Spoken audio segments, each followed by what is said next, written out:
sekali kita bertemu lagi bahwa bagi Tuhan kita mau bersama-sama berdoa. Kita akan berdoa pembukaan dipimpin oleh Ibu Linda.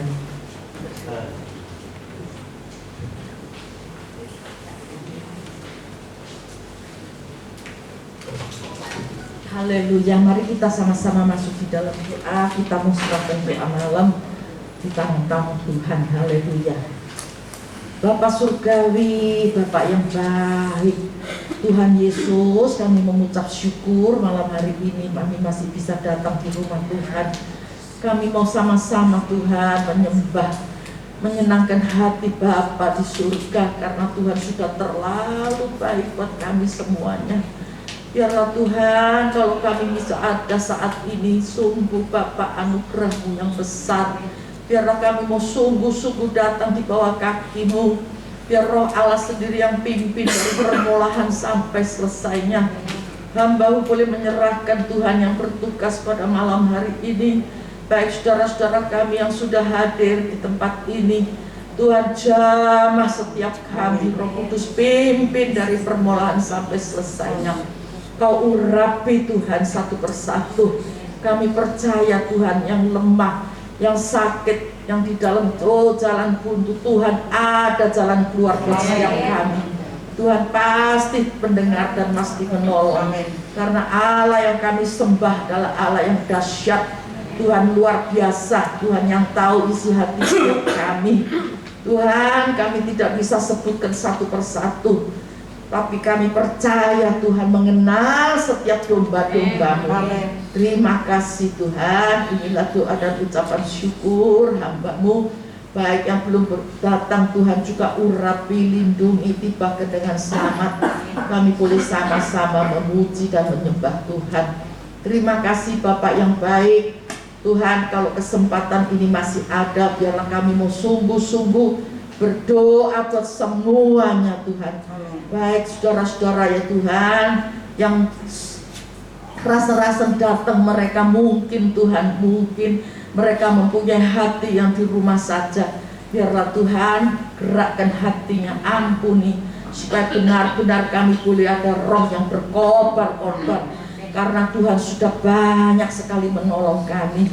Biarlah kami sungguh-sungguh boleh mengambil waktu yang indah untuk datang di rumah Tuhan, untuk menyenangkan hati Bapa. Karena waktu yang singkat ini Tuhan, sudah tidak lama lagi kedatangan-Mu Tuhan. Biarlah Tuhan, supaya semua saudara-saudara kami, Tuhan boleh mempunyai roh api, Roh Kudus yang pimpin, berkorbar-korbar, menyenangkan hati Bapa untuk membalas cinta kasih-Mu. Terima kasih Tuhan. Inilah doa dan ucapan syukur kami di dalam nama Tuhan Yesus Kristus. Kami akan buka doa malam ini. Yang mengasihi Tuhan dan diberkati sama-sama katakan amin. Haleluya. Puji Tuhan. Mari kita bersama-sama siapkan hati kita. Kita memberikan pujian yang terbaik bagi Tuhan, yang menyenangkan hati Tuhan. Pujian pengagungan yang manis dan sedap didengar oleh Tuhan. Haleluya. Terima kasih Bapak.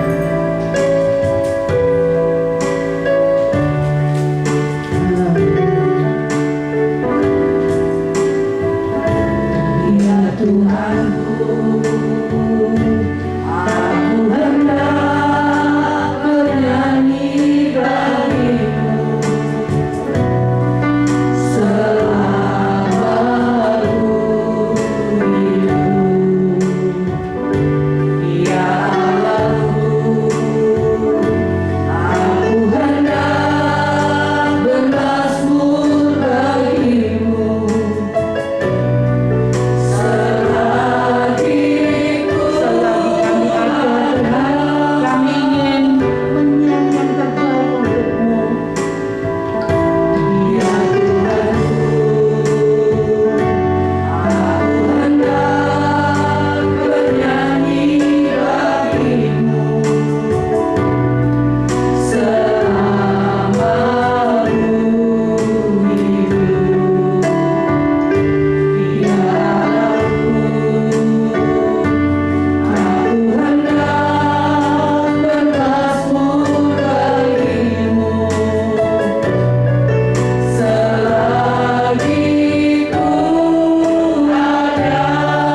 Kami mengucapkan syukur dan terima kasih ya Tuhan buat segala kasih dan anugerah yang Tuhan berikan pada kami, sehingga kami sore hari ini boleh datang kepada Tuhan.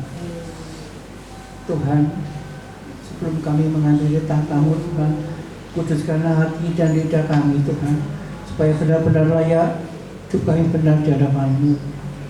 Terpujilah nama-Mu Tuhan. Bapa dalam surga, kami berdoa-doa untuk jemaat Mandarin, untuk kebaktian besok ya, ke hari Minggu Tuhan. Marilah Tuhan, dan tolong Tuhan agar jemaat-Mu boleh bersama-sama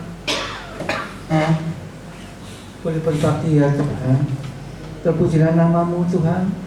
Bapa dalam surga, tetap kami berdoa buat gereja GPPS Yawan Tuhan. Marilah Tuhan tolong apa yang jadi program biarlah boleh terjadi ya Tuhan. Apa yang diinginkan untuk perkembangan gereja ini boleh benar-benar terjadi Tuhan. Bapa dalam surga, kami berdoa juga Tuhan buat kota Surabaya khususnya. Biarlah Tuhan jemaat boleh berbakti dan berkumpul Tuhan dengan bebasnya Tuhan. Tidak ada larangan atau intimidasi Tuhan.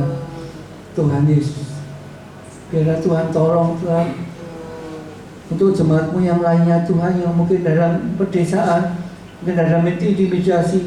Mari Tuhan, berikan kekuatan Tuhan kepada gembala-gembalanya, supaya Tuhan benar-benar ikut Engkau yang setia.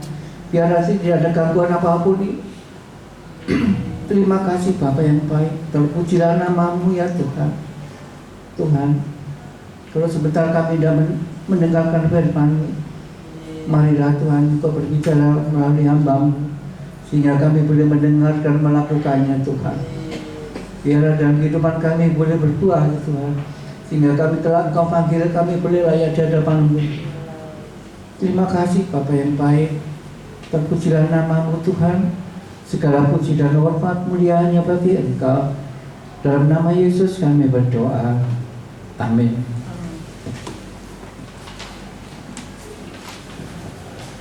Shalom, selamat malam Bapak Ibu semua yang terkasih dalam Tuhan.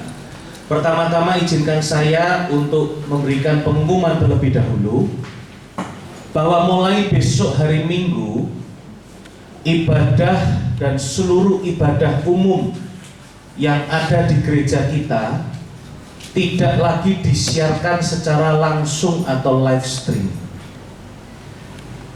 Jadi kita semua mengajak untuk seluruh jemaat untuk datang beribadah di rumah Tuhan. Tetap akan ditayangkan, tapi dalam bentuk rekaman setiap hari Senin. Jadi sekalian saya umumkan tempat ini. Jangan ada yang tanya lagi kok belum dikirim linknya ya, karena mulai besok Minggu link baru akan ada hari Senin ya. Jadi hari Minggu tidak ada live streaming. Kemudian juga saya umumkan Jumat depan tanggal 13 Januari 2023 di ibadah doa malam akan ada pembicara Bapak Doni Tatimu. Saya mengundang seluruh pengerja dan juga kaum muda di ibadah Mandarin untuk boleh datang bersama-sama menikmati firman Tuhan, bertumbuh bersama-sama sehingga makin hari kita makin kuat. Amin. Puji Tuhan. Kalau begitu segera kita akan mulai pembacaan firman Tuhan kita lebih dahulu malam hari ini. Kita sama-sama buka Alkitab kita di kitab Yosua pasal yang pertama. Yosua pasal yang pertama, ayat yang pertama sampai ayat yang ke-9. Ada 9 ayat yang akan kita baca, dan seperti biasa saya mengajaknya membaca silih berganti. Nanti saya akan membaca ayat yang ganjil, Bapak Ibu dapat membaca bersama-sama ayat yang genap. Ayat yang ke-9 nanti kita baca bersama-sama. Kitab Yosua pasal yang pertama, ayat yang pertama sampai ayat yang ke-9. Izinkan saya memulai membacakannya. Diambil dari judul perikop pembacaan firman Tuhan perintah Tuhan kepada Yosua untuk merebut tanah Kanaan. Ayat yang pertama, sesudah Musa hamba Tuhan itu mati, berfirmanlah Tuhan kepada Yosua bin Nun, abdi Musa itu, demikian.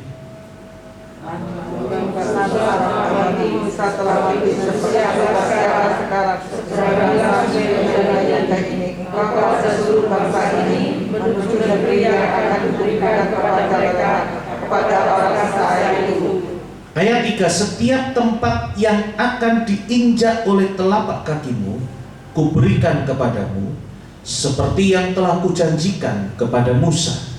Dari padang gurun dan gunung Libanon yang sebelah sana itu sampai ke sungai besar, yakni sungai Efrat, seluruh tanah orang Het, sampai Gau besar tanah di dalam matahari terbenam. Semuanya itu akan menjadi daerahmu.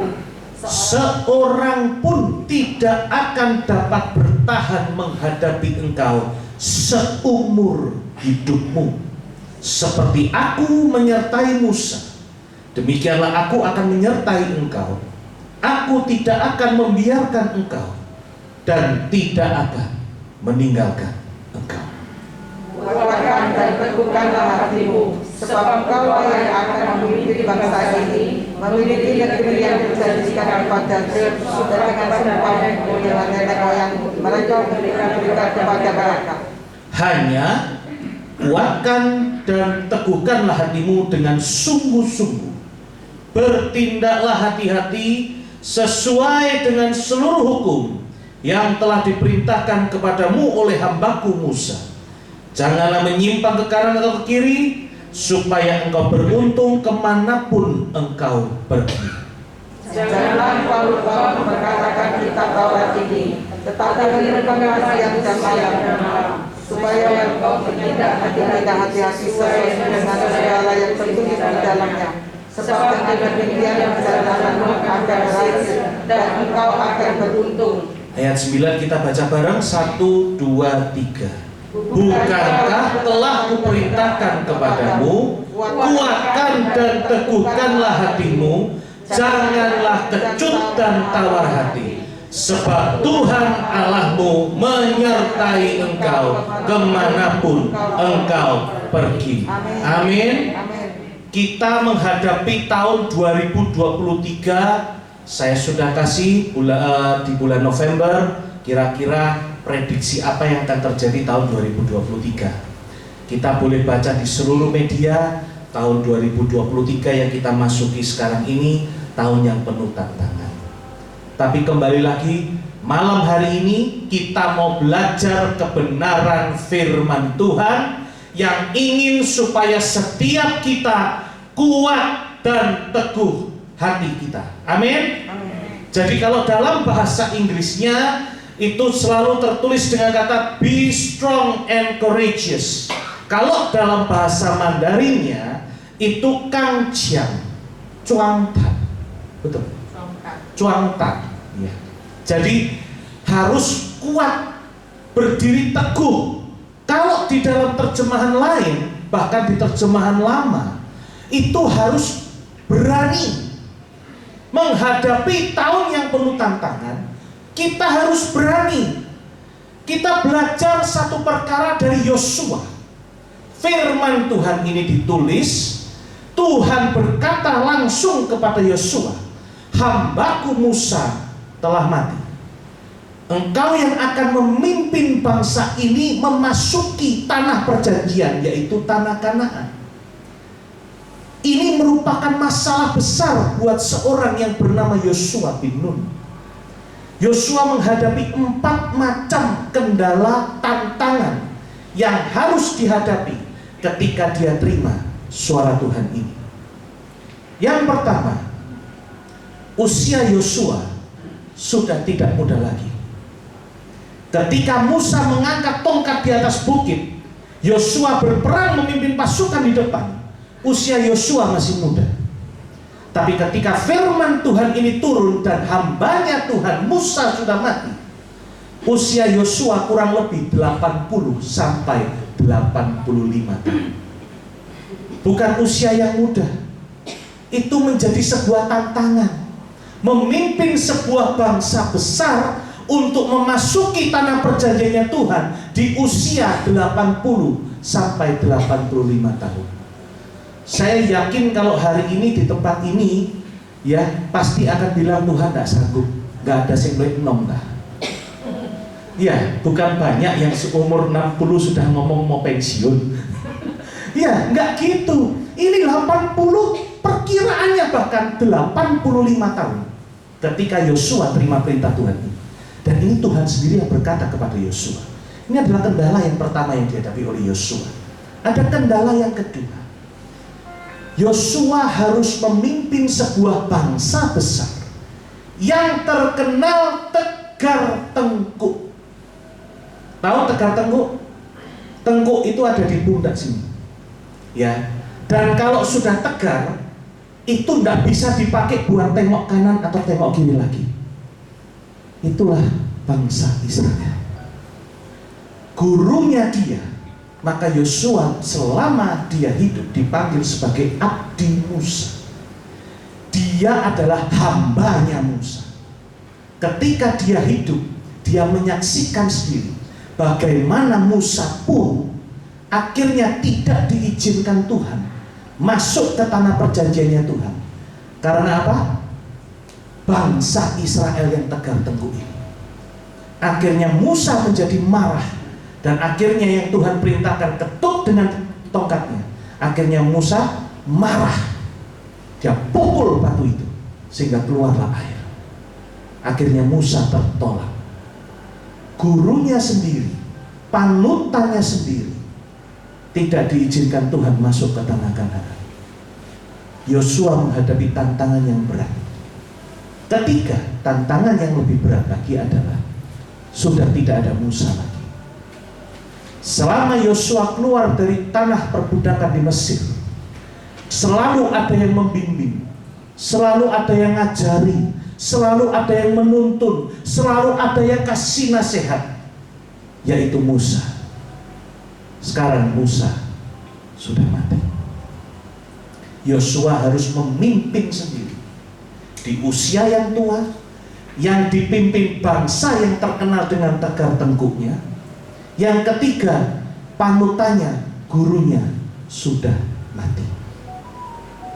Yang keempat, yang tidak kalah berat yang dihadapi oleh Yosua adalah yang akan dimasuki adalah tanah Kanaan. Ulangan pasal yang pertama ayat yang ke-28, firman Tuhan sendiri yang mencatat orang-orang di tanah Kanaan itu lebih besar dan lebih tinggi daripada kita. Kota-kota di sana dan kubu-kubunya sampai ke langit. Jadi bangsa yang akan dimasuki dan dilawan ini terkenal gagah perkasa, bahkan kota-kotanya dilindungi sedemikian luar biasa kuatnya. Dan salah satu kotanya adalah Yeriko yang terkenal dengan temboknya. Itu tantangan yang besar buat seorang yang belum berpengalaman penuh yang namanya Yosua, di mana gurunya juga sudah tidak ada. Bilangan 13 ayat 28, hanya bangsa yang diam di negeri itu kuat-kuat dan kota-kotanya berkubu dan sangat besar. Ini adalah tantangan yang luar biasa yang harus dihadapi oleh seorang yang bernama Yosua. Tetapi ketika Tuhan datang kepada Yosua, Tuhan memberikan sebuah janji. Janji yang sama di tengah-tengah segala macam besarnya tantangan. Janji yang Tuhan berikan kepada Yosua juga merupakan janji Tuhan bagi setiap kita hari ini menghadapi tahun 2023. Amin. Kita baca ayat yang ketiga. Ini adalah janji Tuhan yang pertama. Setiap tempat yang akan diinjak oleh telapak kakimu, kuberikan kepadamu seperti yang telah kujanjikan kepada Musa. Tolong jangan GR dulu. Nanti pulang bilang, Pak David ngajari saya janji Tuhan. Setiap tempat yang saya injak jadi punyaku.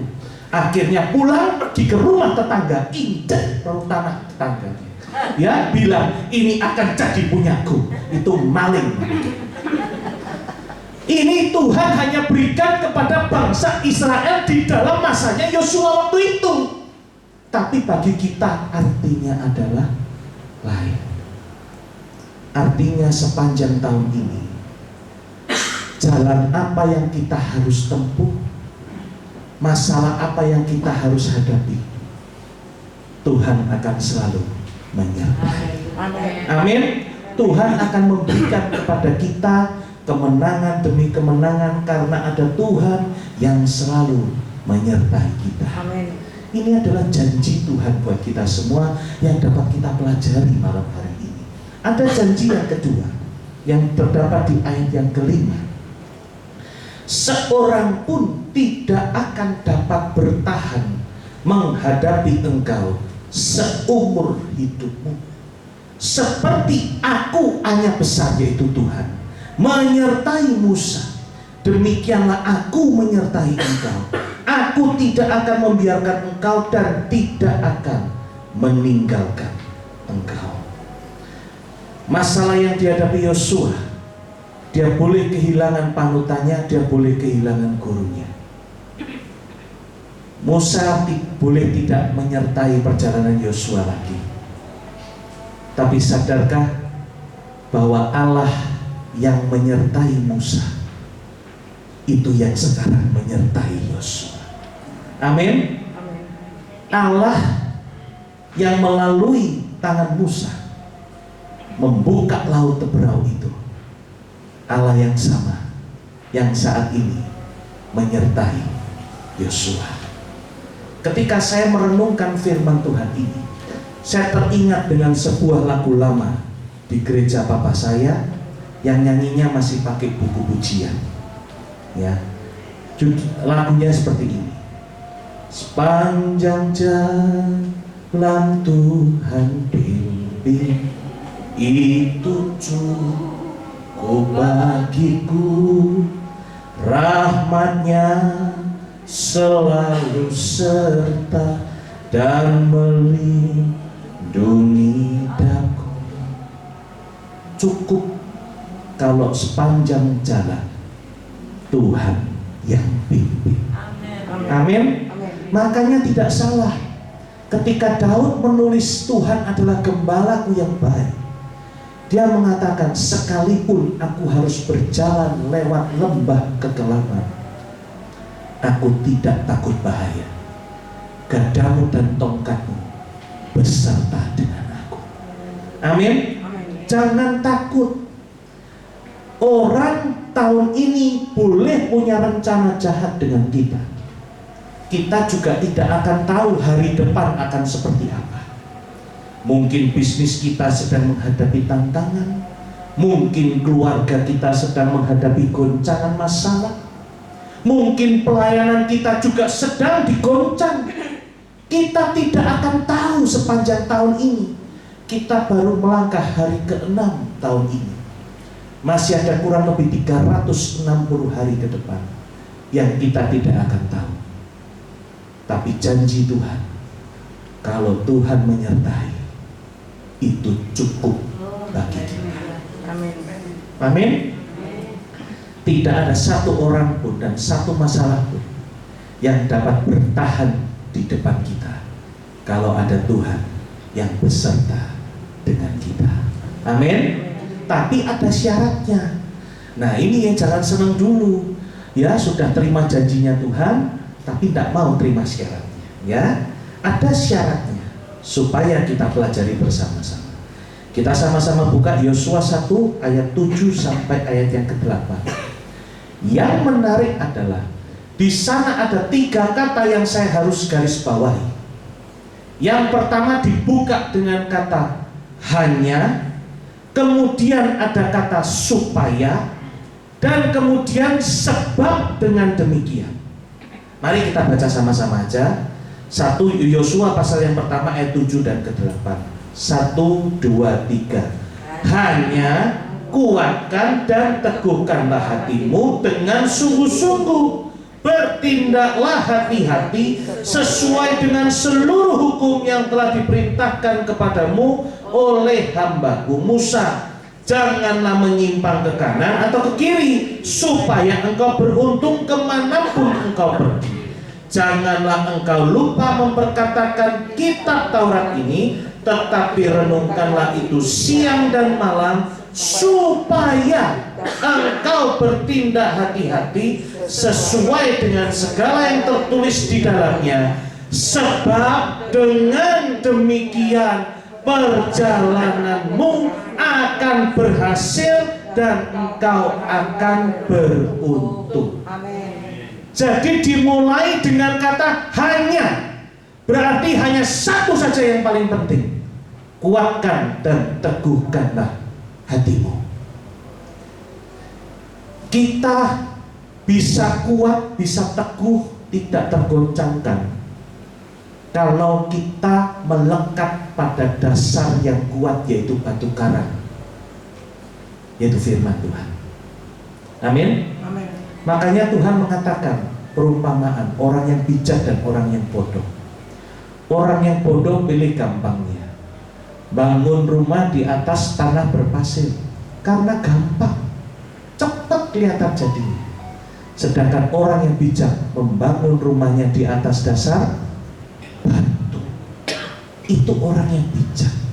Hidup kita juga sama. Kita kalau mau enak-enak, sudah ikut aja apa kata dunia. Dunia sekarang sedang iring kemana, ya sudah ikut aja di situ. Gampang, tidak sengsara. Tetapi kalau kita mau kuat dan teguh hati, dasar hidup kita harus kebenaran firman Tuhan. Kita tidak boleh menyimpang ke kanan dan ke kiri. Kita melakukan firman itu, bahkan dicatat merenungkannya siang dan malam. Apapun boleh menjadi tantangan hidup kita tahun 2023. Tapi percayalah, kalau dasar hidup kita yaitu kebenaran firman Tuhan, firman Tuhan itu adalah terang, bukan? Ingat, firman-Mu itu pelita bagi kakiku, terang bagi jalanku. Tahu pelita itu seperti apa? Lilin. Dia kecil, walaupun kecil, tetapi memberikan terang supaya kita kelihatan jalannya di depan kita. Dia bukan lampu sorot, ya. Dia bukan lampu tembak jarak jauh, ya. Begitu kelihatan firman Tuhan, kelihatan semuanya.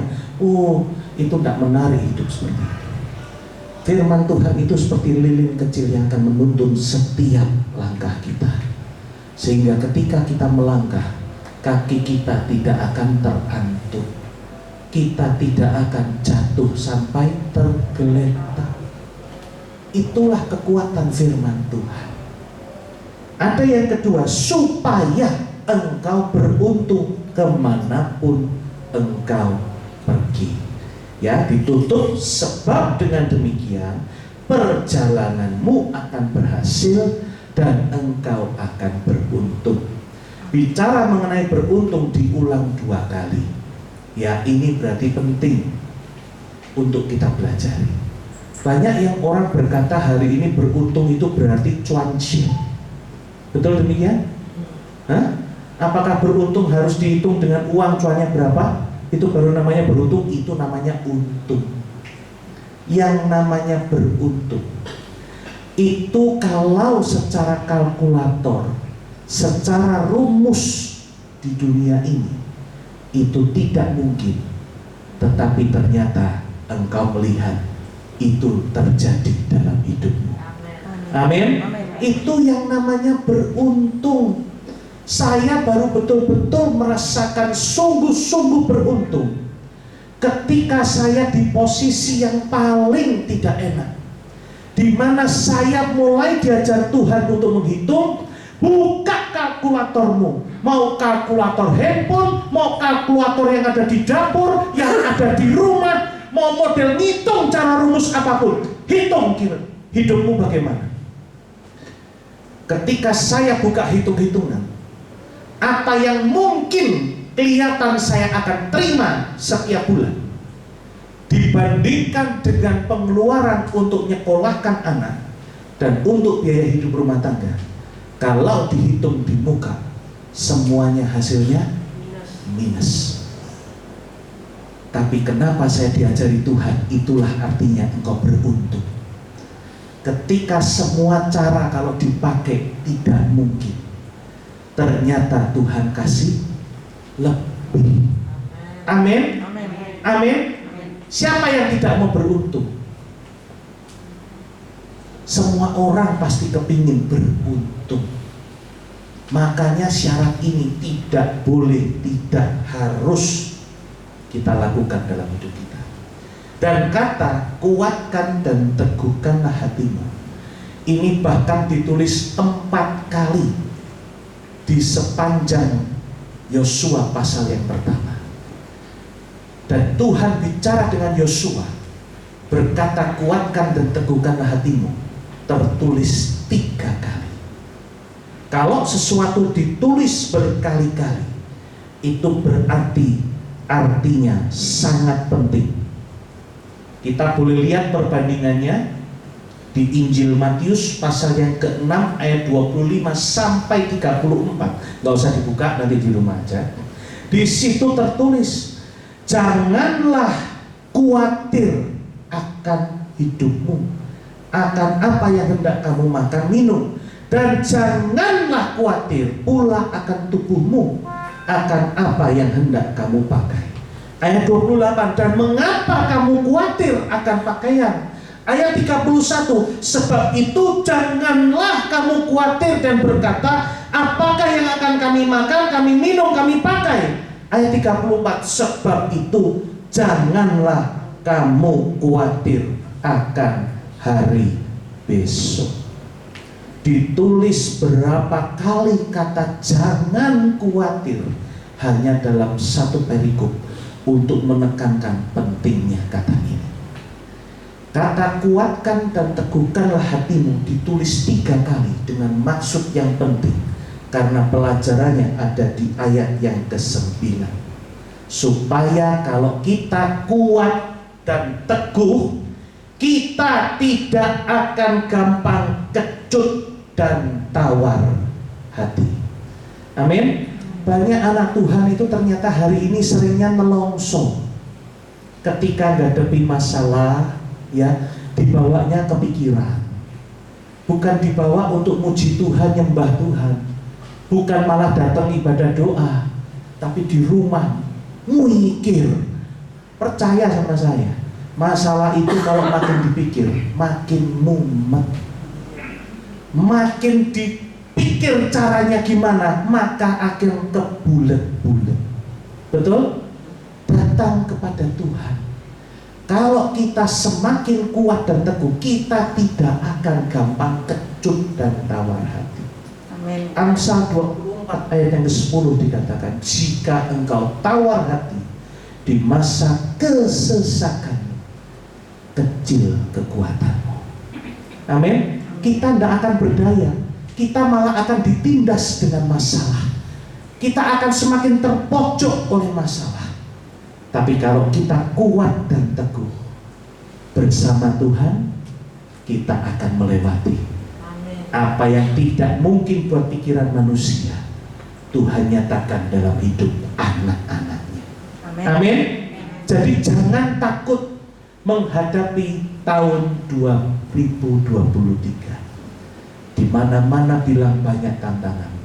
Saya yakin dan percaya, kalau kita makin setia kepada Tuhan dan selalu merenungkan firman Tuhan itu, dan firman Tuhan itu ada dalam hati kita, apa yang tidak mungkin untuk Tuhan lakukan dalam hidup kita. Amin. Saya undang Pak Joko untuk boleh maju. Sesungguhnya yang berbahagia adalah setiap kita yang mau menerima firman Tuhan, yang menyimpannya di dalam tanah hati yang baik, yang memerlukannya siang dan malam, tetapi harus berani melakukan dalam hidup sehari-hari. Kita akan sedikit nyanyikan sebuah lagu, refrennya saja, pelan aja, nggak usah pakai iringan. Nanti saya mohon kesediaannya dengan hormat untuk menutup dalam doa berkat Bapak Hansti.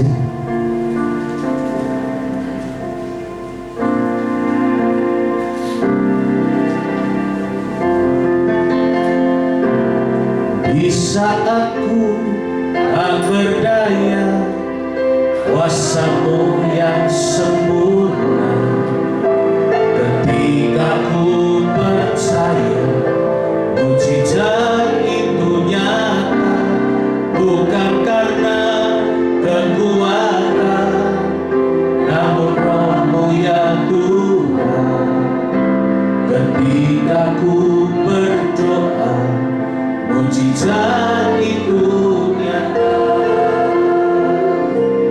Di saat ku tak berdaya, kuasa-Mu yang sempurna, ketika ku percaya mujizat itu nyata, bukan karena kekuatan, namun Roh-Mu yang Tuhan. Ketika ku berdoa, mujizat itu nyata. Saya ajak jemaat berbagai berdiri. Di saat ku tak berdaya, kuasa-Mu yang sempurna, ketika ku percaya mujizat itu nyata, bukan karena kekuatan, namun Roh-Mu yang Tuhan. Ketika ku berdoa, mujizat itu nyata. Musik boleh memainkan. Kita mungkin tidak tahu apa yang akan terjadi dalam hidup kita. Tahun 2023, seluruh dunia merasakan hal yang sama. Tahun ini adalah tahun yang penuh dengan tantangan. Tapi firman Tuhan memberikan janjinya kepada kita. Ia akan selalu menyertai kita. Kemanapun kita melangkah, Tuhan akan membawa kita kepada kemenangan demi kemenangan. Tapi ada satu syarat yang Tuhan inginkan dalam hidup kita. Kuatkan dan teguhkanlah hatimu. Janganlah engkau menyimpang ke kanan dan ke kiri. Janganlah engkau kecut dan tawar hati. Berjalanlah bersama dengan Tuhan. Mungkin selama ini engkau berjalan tanpa mengandalkan Tuhan, sehingga tembokmu serasa tidak tembus, jalanmu serasa tidak ada jalan keluar. Malam hari ini firman Tuhan menegur setiap kita yang mendengarkan. Kuatkan dan teguhkanlah hatimu. Renungkanlah firman Tuhan itu siang dan malam. Dan izinkan firman Tuhan itu tinggal tetap di dalam hati dan pikiranmu. Maka engkau akan selalu mengandalkan Tuhan. Engkau tidak akan berjalan sendirian. Tuhan akan berjalan di depanmu. Sehingga apa yang tidak mungkin, engkau akan melihat menjadi mungkin tahun ini. Apa yang secara pikiranmu mustahil untuk dapat terjadi, engkau akan melihat hidupmu beruntung bersama dengan Tuhan. Terima kasih buat firman-Mu malam hari ini. Hamba-Mu sudah selesai menyampaikan isi hatimu Tuhan. Tapi hamba percaya Roh Kudus tidak akan berhenti untuk bekerja di tengah kami. Roh Kudus-Mu akan selalu mengingatkan akan kebenaran firman-Mu ini, menanamkannya dalam setiap hati kami dan pikiran kami, dan memberi kami kekuatan supaya kami mampu melakukannya dalam hidup kami sehari-hari. Karena hanya dengan menjadi pelaku firman-Mu sajalah kami akan dipanggil beruntung, berbahagia, diberkati oleh Tuhan. Terima kasih Tuhan. Kami berdoa di tempat ini untuk Bapak Filemon Kristianto. Engkau sudah pakai hamba-Mu untuk perlebaran kerajaan-Mu. Apabila sudah 2 minggu hamba-Mu tergeletak di kamar ICU, kami mohon belas kasihan-Mu, jamah dan sembuhkan Tuhan. Engkau pakai urapi tangan setiap dokter, perawat yang merawat, setiap obat-obatan dan peralatan medis. Sucikan dan kuduskan untuk Tuhan pakai menjadi alat kemuliaan-Mu. Karena iman kami berkata, datangnya kuasa kesembuhan bukan di tangan dokter dan obat-obatan, tapi selalu ada kemenangan di dalam nama Tuhan Yesus. Maka dalam nama Tuhan Yesus, biar oleh kuasa bilur-Mu, beliau boleh menjadi sembuh dan mulai melayani Tuhan lagi. Terima kasih Tuhan, demikian juga dengan setiap jemaat-Mu yang malam hari ini hadir tempat ini. Kami tidak dapat melihat satu persatu permasalahan hidup anak-anak-Mu, tapi kami percaya apapun masalah hidup kami, jawaban jalan keluar dari masalah kami ada di dalam kebenaran firman-Mu. Dan biarlah firman-Mu hari ini berkuasa di setiap hati dan pikiran kami. Engkau yang menuntun kami, Engkau yang menyertai kami, sehingga kami mampu melewati semua tantangan sepanjang tahun 2020. Anak-anak-Mu di ibadah Mandarin berkemenangan menerima mujizat daripada Tuhan, dan kami akan dikenal sebagai orang-orang yang beruntung. Dalam nama Tuhan Yesus kami berdoa. Saya serahkan kepada Pak Hans untuk menutup dalam doa berkat. Bapak, sebentar anak-anak akan kembali ke rumah. Kami mohon kirimkan pasukan malaikat-Mu untuk menyertai perjalanan pulang, tibakan di rumah mereka dengan selamat, berkumpul kembali dengan keluarga mereka, karena mereka juga ada keluarga, juga ada kebutuhan. Kami percaya berkat Tuhan melimpah. Sekarang saudaraku yang dikasih oleh Tuhan, Tuhan menjaga dan melindungi, Tuhan memberkati engkau, dan berkat daripada Allah Bapa, cinta kasih Tuhan Yesus Kristus di dalam persekutuan Roh Kudus-Nya tetap menyertai kita malam ini sampai Maranatha, dalam nama Tuhan Yesus Kristus. Haleluya. Amin.